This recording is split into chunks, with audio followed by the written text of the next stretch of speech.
Namaskar. Welcome to our YouTube channel Receivers Point. Dear students, আমি জানো আমাৰ class 10 অৰ social সায়েন্সৰ এটা ইম্পৰ্টেন্ট পাৰ্ট হল আমাৰ হিষ্ট্ৰী। এই হিষ্ট্ৰী পাৰ্টৰ প্ৰথম অধ্যায়ত আছে আমাৰ বংগ বিভাজন। তোমালোকে নিশ্চয় সকলোৱে পাইছা বংগ বিভাজন চেপ্টাৰটো আছে প্ৰথমতে। হিষ্ট্ৰী পাৰ্ট আমাৰ সোশ্যাল সায়েন্সৰ গুৰুত্বপূৰ্ণ অধ্যায় আৰু এই অধ্যায়টো আমি মন দি যদি আমি ভালকে সিকুৱেন্সত যদি আমি গুৰুত্ব দিও তেতিয়াহলে আমি নিশ্চয়কৈ সহজভাৱে তাক আয়ত্ত কৰিব পাৰিম। গতিকে আশা কৰোঁ তোমালোকে আমাৰ এই ইউটিউব চেনেলটো সাবস্ক্ৰাইব কৰি দিবা আৰু নতুন নতুন ভিডিঅ' পাই থাকিবৰ বাবে তোমালোকে আমাৰ চেনেলটো সাবস্ক্ৰাইব কৰি দিবা আৰু বেল আইকনটো ক্লিক কৰি দিবা। এতিয়া আহিছো আমি আৰম্ভণি পাৰ্টলৈ। বংগ বিভাজন অৰ্থাৎ আমাৰ যি বংগখন আছে অৰ্থাৎ আমি বংগ বুলি ক'লে আমি বুজি পাওঁ এতিয়া আমি ওয়েস্ট বেংগলখন এতিয়া বৰ্তমান বুজি পাওঁ। আগৰ সময়ত যেতিয়া ব্ৰিটিছে শাসন কৰিছিলে তেতিয়া লৰ্ড কাৰ্জন এজন গভৰ্ণৰ আছিলে। সেই লৰ্ড কাৰ্জন গভৰ্ণৰ অৰ্থাৎ লৰ্ড নেথানিয়েল কাৰ্জন বুলি কয় আৰু চমুকৈ আমি লৰ্ড কাৰ্জন বুলি কওঁ। লৰ্ড কাৰ্জনে শাসন কৰিছিলে আমাৰ 1899 পৰা 1905। তেওঁ এইখিনি সময়ত বেংগল প্ৰভিন্সৰ গ্ৰেটাৰ বেংগল প্ৰভিন্সৰ কি ছিল গভৰ্ণৰ জেনেৰেল আছিলে।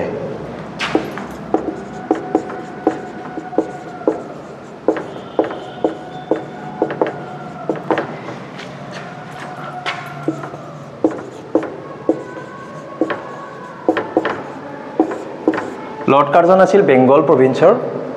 Governor general. তেখেতে যেতিয়া বেংগলত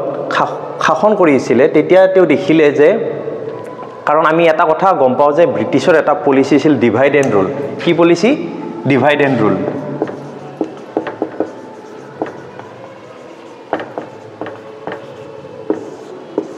যেটো বিভেদকামী পলিচি আছিলে সেই পলিচিটো খৰুগত কৰি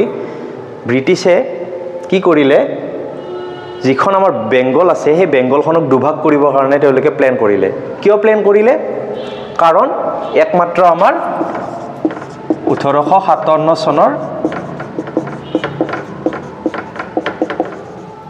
সিপাহী বিদ্ৰোহ। কি হৈছিলে 1857 চনত সিপাহী বিদ্ৰোহত হিন্দু মুছলমান উভয়ে ইংৰাজৰ বিৰুদ্ধে থিয় দিছিলে। থিয় দিয়াৰ ফলত ব্ৰিটিছসকলৰ বহুখিনি অসুবিধাত সমস্যাৰ সন্মুখীন হৈ গৈছিলে। তাৰ বাবে তেওঁলোকে কি কৰিলে যে আকৌ যাতে দুনাই তেওঁলোকৰ এই অৱস্থাটো ক্ৰিয়েট নহয় বা আকৌ যাতে নাহে তাৰ বাবে হিন্দু মুছলমানৰ মাজত এটা বিভেদকাৰী সৃষ্টিৰ বাবে তেওঁলোকে বেংগলখনক দুভাগ কৰাৰ প্ল্যান কৰিলে। এই দুভাগ কৰা বেংগলখন কি কি আছিলে মই লিখি দিছো। কি আছিলে? পূৰ্ববংগ আৰু অসম আৰু আছিলে আমাৰ বংগ প্ৰদেশ। এই বংগখনকে দুভাগ কৰি তেওঁলোকে পূৰ্ববংগ আৰু অসম আৰু বংগ প্ৰদেশ দুভাগত ভাগ কৰিছিলে। এইটো এটা ভাগ আৰু এইটো এটা ভাগ।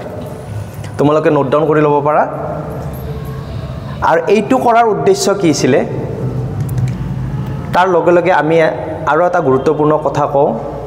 যে আমাৰ ব্ৰিটিছসকলে আমাৰ ভাৰতবৰ্ষক বহুত আগৰ পৰা শোষণ কৰি আছিল। আমি জানো যে আমাৰ অসমখন কেতিয়া আমাৰ ব্ৰিটিছৰ অধীনলৈ যায় 1826 চনত হোৱা ইয়াণ্ডাবু সন্ধিৰ মতে। যেতিয়া ইয়াণ্ডাবু সন্ধিৰ মতে ব্ৰিটিছে আমাৰ অসমখন ল'লে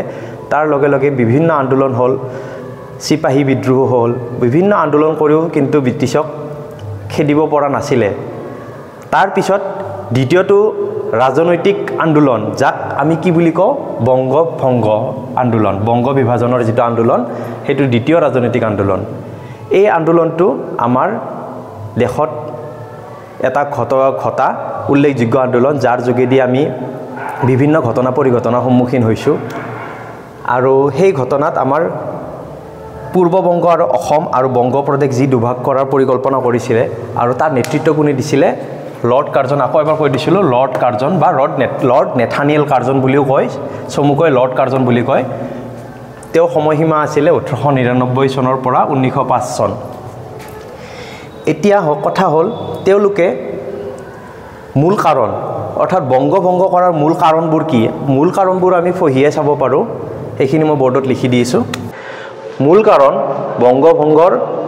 যি মূল কাৰণ আছিলে, বংগভংগৰ যোগেদি ভাৰতীয় জাতীয়তাবাদৰ প্ৰাণকেন্দ্ৰ বংগক হিন্দু বঙালীসকলক সংখ্যালঘুত পৰিণত কৰা।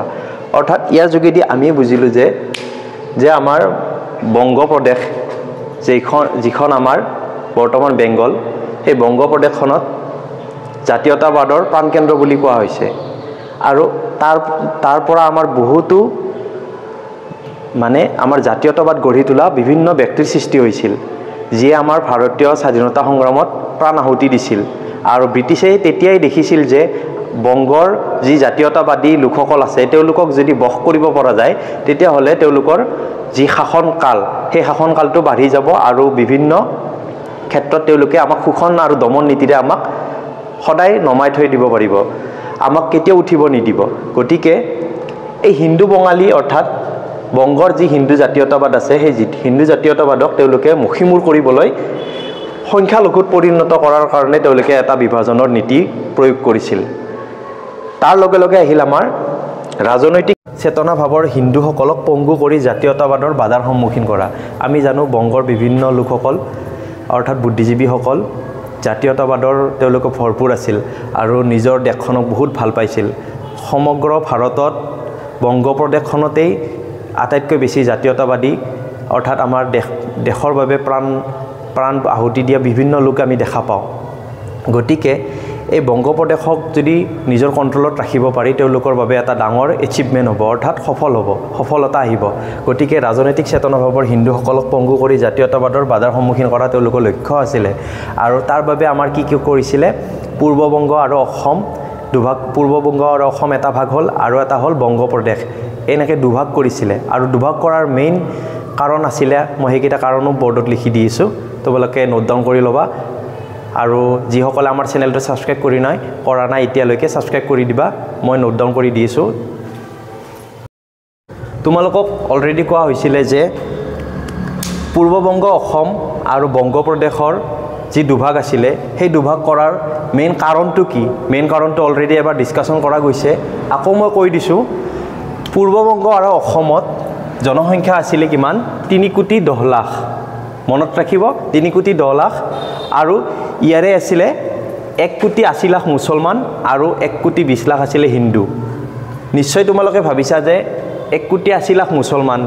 খুব এটা বেছি নহয় বৰ্তমানৰ হিচাপত, কিন্তু সেইখিনি সময়ত এইখিনি যথেষ্ট আছিলে। আৰু যি আছিলে 1,20,00,000 হিন্দু। ইয়াত তোমালোকে দেখা পালা যে 1,20,00,000 মুছলমান। ইয়াত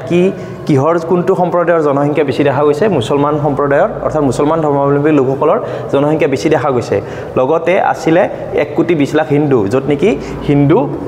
সংখ্যালঘু হৈ পৰিছিলে। পূৰ্ববংগ আৰু অসম, ইয়াত কি হৈছিলে, হিন্দু সংখ্যালঘু হৈ পৰিছিলে। আৰু পূৰ্ববংগ আৰু অসম কোনখিনি এলেকালৈ আমাৰ ভাগ কৰিছিলে সেইটো তোমালোকক মই কৈ আছোঁ। তাৰ লগে লগে মই আৰু বংগ প্ৰদেশৰ জনসংখ্যাটো মই এবাৰ কৈ দিছোঁ। বংগ প্ৰদেশৰ জনসংখ্যাটো আছিলে 5,40,00,000, তোমালোকে নোট ডাউন কৰি ল'বা। আৰু ইয়াৰে আছিলে 4,02,00,000 হিন্দু আৰু 90,000 মুছলমান। এবাৰ ভালকৈ চাই ল'বা, 4,02,00,000 হিন্দু আৰু 90,000 মুছলমান লোক আছিলে আমাৰ বংগ প্ৰদেশত। নিশ্চয়কৈ তোমালোকে দেখিছা যে ইয়াত বংগ প্ৰদেশত হিন্দু বেছি আৰু পূৰ্ববংগ আৰু অসমত মুছলমান বেছি। কিন্তু এই ক্ষেত্ৰত তেওঁলোকে কিয় এনেকুৱা কৰিছিলে, মই তোমালোকক আকৌ বৰ্ডত লিখি দিছোঁ। ওকে, আমি পালোঁ পূৰ্ববংগ আৰু অসমত কি আছিলে, অসমসহ উত্তৰ বংগৰ 15খন জিলাক সামৰি পূৰ্ববংগ আৰু অসম নামেৰে তেওঁলোকে নামকৰণ কৰিছিলে। আৰু ইয়াৰ মূল ৰাজধানী আছিলে ঢাকা। আৰু তেওঁলোকে প্লেন কৰিছিলে যে অসমৰ এলেকাটো তেওঁলোকে বাংলাদেশ অৰ্থাৎ বাংলাদেশৰ অঞ্চলসমূহ আৰু লগতে উত্তৰ বংগৰ যিখিনি অঞ্চল আছে সেইখিনি তেওঁলোকে সংলগ্ন কৰিব বিচাৰিছিলে আৰু সংলগ্ন কৰি তেওঁলোকৰ শাসনৰ প্ৰভুত্ব বিস্তাৰ কৰিব বিচাৰিছিলে। আৰু এই ক্ষেত্ৰত পূৰ্ববংগ আৰু অসমত আমি কি দেখা পাইছিলোঁ যে আমাৰ মুছলমান লোকসকলৰ জনসংখ্যা বেছি। অৰ্থাৎ যি মুছলমান বঙালী লোকসকল আছে, মুছলমান বঙালী লোকসকল ইয়াত সংখ্যা গুৰু হৈ যাব আৰু হিন্দু বঙালীসকল সংখ্যালঘুত পৰিণত হ'ব। ইয়াৰ কাৰণ হ'ল এতিয়া ইয়াত কি হৈছিলে যে আমাৰ হিন্দু লোকসকল সংখ্যালঘুত পৰিণত হৈছিলে আৰু তেওঁলোকে এটা দেখিছিলে যে হিন্দু লোকসকলৰ যি জাতীয়তাবাদ আছিলে সেই জাতীয়তাবাদেৰে তেওঁলোকক ব্ৰিটিছক বহুত সমস্যাত সৃষ্টি কৰিছিলে আৰু আমি দেখা পাওঁ যে 1857 চনৰ যি চিপাহী বিদ্ৰোহ সময়ত হিন্দু মুছলমান সকলো লোকেই সমভাৱে যুঁজ দিছিল যাৰ বাবে তেওঁলোকৰ মেইন উদ্দেশ্য আছিল ভাগ কৰা ডিভাইড কৰি দিয়া তাৰ বাবে তেওঁলোকে কি কৰিলে পূৰ্ববংগ আৰু অসমৰ এটা ভাগ কৰিলে তোমালোকে নোট ডাউন কৰি ল'বা অসম সহ উত্তৰবংগৰ 15খন জিলা আৰু মূল ৰাজধানী ঢাকাক পাতিছিলে লগতে দ্বিতীয়খন আছিল আমাৰ বংগ প্ৰদেশ এখন ভাগ কৰিছিলে আৰু বংগ প্ৰদেশত কোন কেইটা এলেকা সোমাই দিছিলে তেওঁলোকে বিহাৰ চটনাগপুৰ আৰু উৰিষ্যা এই ক্ষেত্ৰত এই তিনিটা অঞ্চল সোমাই দিয়াৰ কাৰণ হ'ল যে আমাৰ হিন্দু বঙালীসকল যদিও হিন্দু লোকসকলৰ ইয়াত জনসংখ্যাটো বেছি কিন্তু তেওঁলোকে সংখ্যা লঘুত পৰিণত হ'ব কাৰণ বংগৰ যিখিনি হিন্দু লোকসকল আছে সেইখিনি সংখ্যা লঘুত পৰিণত হ'ব আৰু বিহাৰ চটনাগপুৰ আৰু উৰিষ্যাৰ যিখিনি হিন্দু আছে তেওঁলোকে এটা সংখ্যা গুৰুত পৰিণত হ'ব অৰ্থাৎ হিন্দুসকলৰ মাজতেই দুভাগ কৰি দিছিলে এইটো নহয় যে মুছলমান লোকসকলৰ মাজত হিন্দু মুছলমানৰ এটা বিভেদকামী সৃষ্টিৰে তেওঁলোকে যি ৰাজনৈতিক আন্দোলন আছে সেই আন্দোলনটো মুখিমূৰ কৰিব চেষ্টা কৰিছিলে তেওঁলোকে যি হিন্দু বঙালী আছিলে হিন্দু বঙালীখিনিক তেওঁলোকে বংগ প্ৰদেশত ভাগ কৰি তেওঁলোকে এটা বিভেদৰ সৃষ্টি কৰিছিলে এই বিভেদৰ সৃষ্টি কৰি তেওঁলোকে শাসনটো আৰু অধিক দিনলৈ নিবলৈ চেষ্টা কৰিছিলে আৰু এই বংগভংগ কাৰ্যকৰী কেতিয়া হৈছিলে এই বংগভংগ কাৰ্যকৰী হৈছিলে 1905 চনৰ 26 অক্টোবৰ তাৰিখে তোমালোকে নোট ডাউন কৰি ল'বা আমাৰ বংগ বিভাজন কেতিয়া হৈছিলে 1905 চনত কাৰ নেতৃত্বত হৈছিলে আমাৰ শাসন কৰিছিলে সেইখিনি সময়ত লৰ্ড কাৰ্জন আকৌ এবাৰ কৈছোঁ লৰ্ড কাৰ্জনক লৰ্ড নেথানিয়েল কাৰ্জন বুলিও কোৱা হয় চমুকৈ লৰ্ড কাৰ্জন বুলি কোৱা হয় আৰু এইটো কাৰ্যকৰী কৰা হৈছিলে বংগ বিভাজনৰ 16 অক্টোবৰ তাৰিখে তোমালোকে নোট ডাউন কৰি ল'বা যে আমাৰ ডেটটো কেতিয়া আছিলে 16 অক্টোবৰত কাৰ্যকৰী কৰা হৈছিলে আৰু বংগ বিভাজনৰ যি কাৰ্যকৰী কৰাৰ সময়খিনি আছে সময়খিনিৰ আগত বিভিন্ন তেওঁলোকে প্লেনিঙৰ যোগেদি এইখিনি পৰ্যায় পাইছিলে আৰু আকৌ এবাৰ কৈছোঁ তোমালোকক যে ইয়াৰ উদ্দেশ্য আছিল আমাৰ বিভেদকামী যি পলিচি আছে ব্ৰিটিছৰ সেইখিনিৰ কাৰণে তেওঁলোকে আমাৰ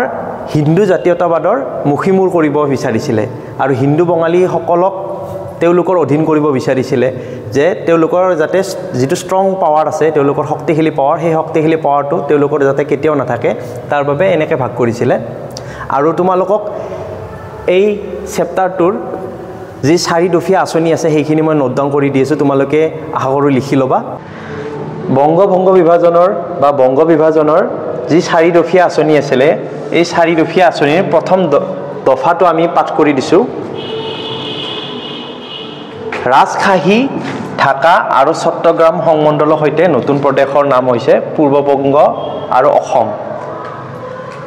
লগতে আছে আমাৰ এই পূৰ্ববংগ আৰু অসমৰ ৰাজধানী হ'ব ঢাকা কি হ'ব ঢাকা ক'ত আছে বাংলাদেশৰ বৰ্তমান ৰাজধানী আমি সকলোৱে জানো ঢাকা বুলি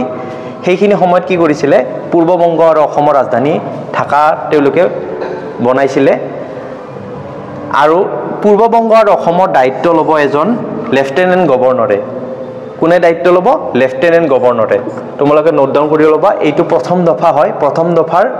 এই 4টা পইণ্ট বহুত ইম্পৰ্টেণ্ট হয় তোমালোকৰ এক্সামৰ বাবে খুবেই গুৰুত্বপূৰ্ণ আমি 4টা দফা পাইছোঁ প্ৰথম দফাটো লিখি দিছোঁ প্ৰথম দফাৰ এই 4টা পইণ্ট তোমালোকে লিখি ল'বা আটাই আৰু প্ৰথম দফাৰ আৰু এটা পইণ্ট আছে অসমৰ ৰাজধানী শ্বিলঙৰ পৰা ঢাকালৈ স্থানান্তৰ আগতে কি আছিলে আমাৰ অসমৰ ৰাজধানী কি আছিলে শ্বিলং আছিলে এই শ্বিলঙৰ পৰা ঢাকালৈ স্থানান্তৰ কৰাৰ বাবে তেওঁলোকে বংগ বিভাজনৰ যি তেওঁলোকৰ প্লান আছিলে অৰ্থাৎ আঁচনি সেই আঁচনিত তেওঁলোকে ৰাখিছিলে আৰু এইখিনিতে এটা কথা কওঁ যে আমাৰ অসমৰ ৰাজধানী আগতে কি আছিলে শ্বিলঙৰ পৰা আমাৰ দিছপুৰ কেতিয়া হয় আমাৰ ৰাজধানী 1972 চনত কি হৈছিলে শ্বিলংখন মানে আমাৰ অসমৰ পৰা আঁতৰি গৈছিল আৰু কি আছিল অসমৰ ৰাজধানী শ্বিলঙৰ পৰা ঢাকালৈ স্থানান্তৰ আমি 4টা দফাৰ প্ৰথম দফাটো এতিয়া আমি পালোঁ আৰু তোমালোকে আশা কৰোঁ নোট ডাউন কৰি ল'বা খুবেই গুৰুত্বপূৰ্ণ আৰু দ্বিতীয় দফা তৃতীয় দফা আৰু চতুৰ্থ দফাটো মই বৰ্ডত লিখি দি আছোঁ তোমালোকে নোট ডাউন কৰি ল'লে ভাল হ'ব নিশ্চয়কৈ এক্সাম আহি আছে এক্সাম অহাৰ আগত অৰ্থাৎ আমাৰ 2 মাহ আছে আৰু মেট্ৰিকলৈ যদি তোমালোকে নোট ডাউন কৰি লোৱা ইম্পৰ্টেণ্ট পইণ্টবিলাক তেতিয়াহ'লে তোমালোকৰ মনত থাকিব আৰু আমাৰ চেনেলটো ছাবস্ক্ৰাইব কৰিবা আৰু এই চেনেলটোৰ যোগেদি তোমালোকক বিভিন্ন ছাবজেক্টৰ জ্ঞান দিব চেষ্টা কৰিম এইবাৰ আহিছোঁ আমি দ্বিতীয় দফালৈ যি 4 দফীয়া আঁচনি আছিলে বংগ বিভাজনৰ পূৰ্ব বংগ আৰু অসমৰ বাবে ঢাকাত সুকীয়া হাইকোৰ্ট অৰ্থাৎ উচ্চ ন্যায়ালয় স্থাপন আমি হাইকোৰ্ট বুলি ক'লে কি বুঝো আমাৰ কি আছে আমাৰ গুৱাহাটীত এখন হাইকোৰ্ট আছে নে নাই সেইখনক আমি গুৱাহাটী হাইকোৰ্ট হিচাপে জানো অৰ্থাৎ গুৱাহাটী উচ্চ ন্যায়ালয় আৰু হাইকোৰ্টত বিভিন্ন আমাৰ কোৰ্ট কাছাৰী বিভিন্ন কেছ চাই তোমালোকে জানা থাকে আৰু বাৰু যি নহওক আগন্তুক সময়ত তোমালোকে এই বিষয়ে আৰু পঢ়িবলৈ পাবা গতিকে আমি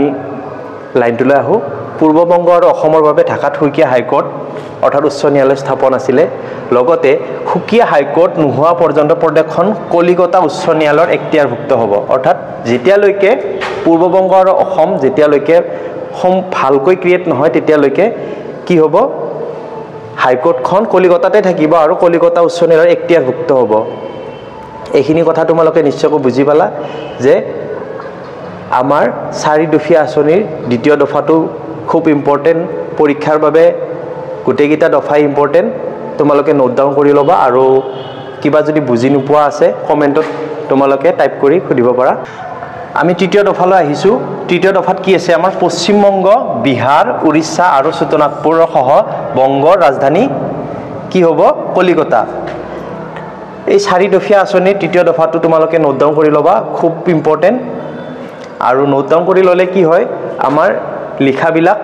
ফাষ্ট হ'ব আৰু লগতে মনত থকা শক্তিবিলাকো বাঢ়িব আৰু তোমালোকে সোশ্যাল সায়েন্সৰ বস্তুবিলাক মনত ৰাখিবৰ বাবে তোমালোকে লিখি প্ৰেক্টিছ কৰিবা তেতিয়াহে তোমালোকে বিভিন্ন বস্তু মনত ৰাখিব পাৰিবা আৰু আমি জানো ইতিহাস এটা ইমান সহজ বিষয় নহয় তাক আমি বহুত ৰিভিজন লাগে ৰিভিজন কৰি তোমালোকে চাবা আৰু এতিয়া মই তৃতীয় দফাটো তোমালোকে যদি কিবা বুজি নোপোৱা আছে কমেণ্টত সুধিবা আৰু লাজ ভয় নকৰিবা এতিয়া আমি চতুৰ্থ দফাটো লিখি দি আছোঁ তোমালোকে নোট ডাউন কৰি ল'বা চতুৰ্থ দফাটিও চতুৰ্থ দফাত কি আছে তোমালোকে ভালকৈ চাই যাবা আৰু লগতে লিখিও যাবা কি আছে 1905 চনৰ 16 অক্টোবৰত বংগ বিভাজন কাৰ্যকৰী হ'ব কি হ'ব 1905 চনৰ 16 অক্টোবৰত বংগ বিভাজন কাৰ্যকৰী হ'ব আৰু 1905 চনলৈকে আকৌ কৈ আছোঁ গভৰ্ণৰ জেনেৰেল কোন আছিলে লৰ্ড কাৰ্জন তোমালোকৰ পৰীক্ষাত আহিব পাৰে কোনজন ভাইসৰয়ৰ সময়ত আমাৰ বংগ বিভাজন হৈছিল কি লিখিম আমি লৰ্ড কাৰ্জন বা লৰ্ড নেথানিয়েল কাৰ্জন তোমালোকৰ এমসিকিউৰ বাবে যদি কিছুমান বস্তু মনত ৰাখিব লাগে তেতিয়া প্ৰতিটো লাইন তোমালোকে ভালকৈ চাব লাগিব যে এইটো নহয় যে আমি কিবা এখন কোৱেশ্চন বেংক চালো তাত চাই কেনে আমি মুখস্থ কৰিলে সেইটো নহয় আসলতে আমি থৰলি বস্তুবিলাক চাব লাগে থৰলি চালেহে আমি বস্তুবিলাক ভালকৈ মনত ৰাখিব পাৰিম আৰু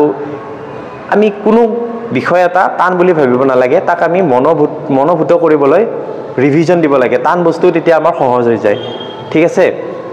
এতিয়া আমি আহিছোঁ এটা নতুন পাৰ্ট স্বদেশী আন্দোলন তোমালোকক মই বুজাই দি আছোঁ তোমালোকে লিখি যাবা ষ্টুডেণ্টছ তোমালোকে বংগ বিভাজন অৰ্থাৎ বংগভংগ থুলমূলকৈ তোমালোকে বুজি পালা আৰু পৰৱৰ্তী ভিডিঅ'বিলাকত কিবা যদি কনফিউজন থাকে তোমালোকে আকৌ পাবা এতিয়া আহিছোঁ আমাৰ এটা নতুন টপিক বংগ বিভাজনৰ লগত সংলগ্ন এটা নতুন টপিক হ'ল স্বদেশী আন্দোলন স্বদেশী আন্দোলন কি স্বদেশী আন্দোলন আমাৰ তোমালোকে কি ভাবা স্বদেশী আন্দোলন তোমালোকে হয়তো বহুতে কিছুমানে ভাবিছা যে আমাৰ নিজৰ দেশত হোৱা আন্দোলন বিভিন্নজনে বিভিন্নভাৱে ভাবিছা এই স্বদেশী আন্দোলন মানে হ'ল আমাৰ দেশৰ যি সম্পদ আছে বা আমাৰ দেশৰ যি আমাৰ মেন পাৱাৰ আছে এই মেন পাৱাৰবিলাক আমাৰ ইউজ কৰি অৰ্থাৎ মানৱ সম্পদবিলাক ইউজ কৰি আমি নিজৰ দেশত উৎপাদিত বস্তুবিলাকৰ আমি ব্যৱহাৰ লগতে বিভিন্ন সামগ্ৰী বিদেশী সামগ্ৰী আমাৰ বৰ্জন আছিল স্বদেশী আন্দোলনৰ মূল উদ্দেশ্য এই স্বদেশী আন্দোলনৰ যোগেদি আমাৰ দেশখনক আমি বিদেশৰ পৰা যি আমাৰ আমদানি কৰি অনা বস্তু আছে সেই সামগ্ৰীসমূহ আমাৰ প্ৰত্যাহাৰ কৰাৰ মূল উদ্দেশ্য আছিল কিয় আছিলে কাৰণ আমাৰ ব্ৰিটিছে আমাক বেয়াকৈ শোষণ কৰিছিলে আমি তেওঁলোকৰ বস্তু যদি বৰ্জন কৰোঁ হয়তো তেওঁলোকে বিভিন্ন ক্ষেত্ৰত তেওঁলোকৰ অৰ্থনৈতিকভাৱে লছ হ'ব আৰু আমাৰ দেশৰ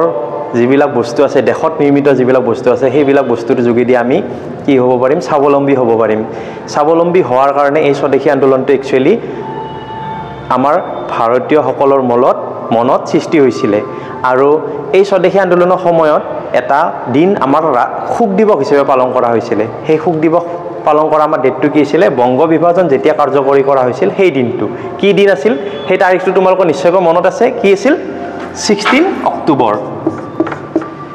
কি আছিল 16 অক্টোবৰ 1905 এইটো চনত যেহেতু আমাৰ বংগ বিভাজন হৈছিলে বংগ বিভাজনৰ যেটো আমাৰ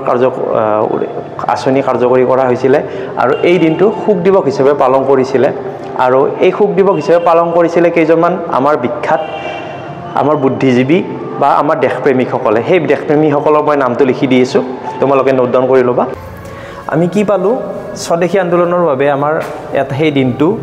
শোক দিৱস হিচাপে পালন কৰিছিল আৰু সমগ্ৰ বংগতে বা সমগ্ৰ আমাৰ দেশতে এই আন্দোলনৰ বাবে এক তীব্ৰ আন্দোলন গঢ়ি উঠিছিলে এই আন্দোলনৰ কিছুমান আমাৰ ব্যক্তি আছিল যেনেকৈ আমাৰ প্ৰত্যক্ষ বা পৰোক্ষভাৱে আমাৰ ভাগ লৈছিলে আছিল আমাৰ ৰামেন্দ্ৰ সুন্দৰ ত্ৰিবেদী ৰবীন্দ্ৰনাথ ঠাকুৰৰ তোমালোকে নামটো শুনিছা তেওঁ নোবেল বঁটা পাইছে আৰু কবিগুৰু বুলি কোৱা হয় তেওঁ বংকিম চন্দ্ৰ চট্টোপাধ্যায় কোন আছিলে আমাৰ বন্দে মাতৰম যেটো আমাৰ বন্দে মাতৰম গীত তোমালোকে নিশ্চয়কৈ শুনিছা এই গীতটি তেওঁ ৰচনা কৰিছিলে বংকিম চন্দ্ৰ চট্টোপাধ্যায় বা বংকিম চন্দ্ৰ চেটাৰ্জী আৰু আছিলে অৰবিন্দ ঘোষ ইত্যাদি বিভিন্ন আমাৰ বঙালী জাতীয়তাবাদী লোক আছিলে যিসকলে আমাৰ দেশৰ বাবে বিভিন্ন আমাৰ ক্ষেত্ৰত সহায় কৰিছিল আৰু বংগ বিভাজনৰ তেওঁলোকৰ যি আঁচনিটো আছিল সেই আঁচনিটো মুখমূৰ কৰিবলৈ বিভিন্ন আন্দোলনৰ তেওঁলোকে সন্মুখীন হৈছিল আৰু এই স্বদেশী আন্দোলনৰ যোগেদি ব্ৰিটিছে আমাক তেওঁলোকক যে আমি নেগলেক্ট কৰিছোঁ সেইটো ক্ষেত্ৰত তেওঁলোকে এটা নিজৰ বোধগম্য হৈছিল আৰু তাৰ বাবে তেওঁলোকে বিভিন্ন পলিচি তৈয়াৰ কৰিছিল আৰু স্বদেশী আন্দোলনৰ যোগেদি বিভিন্ন আমাৰ সাহিত্যত বিভিন্ন কিতাপত আমাৰ বিভিন্ন ৰচনা ৰচিত হৈছিল বিভিন্নজনে কবিতা লিখিছিল কবিতাৰ মাধ্যমেৰে তেওঁলোকক বিদ্ৰোহী কিছুমান কবিতা লিখিছিল আৰু বিভিন্ন নিউজ পেপাৰ বা মেগাজিনতো কিছুমান লেখা ওলাইছিল ইত্যাদি বিভিন্ন কথা আছে তাৰ ওপৰত আমি পঢ়িম পৰৱৰ্তী ভিডিঅ'বিলাকত তোমালোকে গোটেইখিনি ইয়াৰ ওপৰত বিশদ বিৱৰণ পাবা আশা কৰোঁ আজি যিখিনি পঢ়ালোঁ তোমালোকক মই বংগ বিভাজনৰ এইখিনি কথা তোমালোকে সহজভাৱে বুজি পাবলৈ মই বেছি টান কথা কোৱা নাই আৰু যদি কিছুমান কথা যদি বুজাত অসুবিধা হৈছে তোমালোকে কমেণ্টত তোমালোকে দিবা আৰু আমাৰ ভিডিঅ'বোৰ শ্বেয়াৰ কৰিবা লগতে আমাৰ চেনেলটো ছাবস্ক্ৰাইব কৰিবা আশা কৰোঁ আগন্তুক দিনত আৰু ভিডিঅ' দিব পাৰিম আৰু সদায় পঢ়াৰ লগতে নিজক ব্যস্ত ৰাখি আৰু প্ৰতিটো বিষয়ত পুংখানুপুংখভাৱে অধ্যয়ন কৰি তোমালোকে নিজৰ অধ্যয়ন কাৰ্যসূচী চলাই যাবা আজিলৈ সামৰিছোঁ পৰৱৰ্তী ভিডিঅ'বোৰ চাবলৈ আমাৰ চেনেলটো আকৌ কৈছোঁ ছাবস্ক্ৰাইব কৰি দিবা ধন্যবাদ